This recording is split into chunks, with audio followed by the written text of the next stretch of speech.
Баршаңызға сәлем. Бүгін құрамы өте қарапайым, жасалуы өте жылдам, әрі өте пайдалы шпинат қосылған мини чебурекилер дайындаймыз.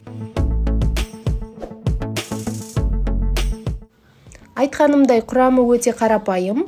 Ұнға тұз қосамыз, сұйық май құямыз. Бөлме температурасындағы суды құйып, жақсылап қамыр илеп, 15 минутқа тындырып қоямыз. Осы уақытта салмасын дайындаймыз. Пиязды жартылай дөңгелектеп турап, майға салып, жұмсартып қуырамыз.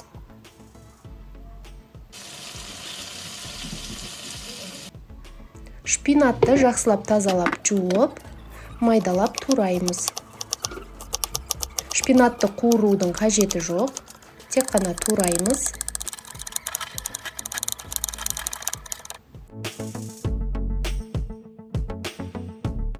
Қуырылған пиязымызды қосамыз.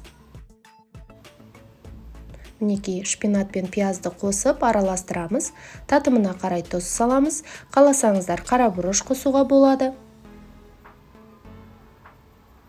Тынған қамырымызды тағы бір қайтара илеп, жұқалап жаямыз.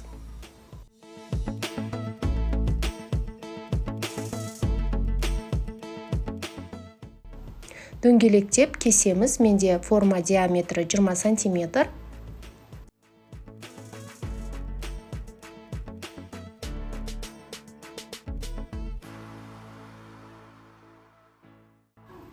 Ортасына салмамызды салып, чебурекилерімізді түйеміз.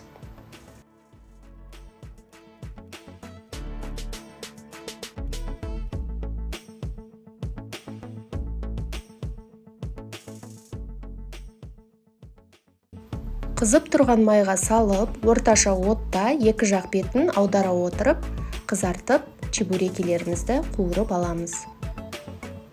Көргендеріңіздей, құрамы расымен де өте қарапайым, жасалуы да өте жылдам.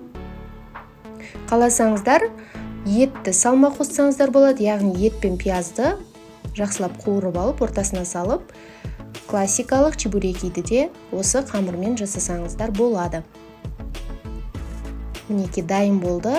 Қараңыздар қандай әдемі мини осындай чебурекилеріміз өте пайдалы. Міндетті түрде жасап көріңіздер. Рецепт ұнаса лайк басып, пікір жазып, каналға жазылуды ұмытпаңыздар. Ас болсын, сіздермен болған Аянат.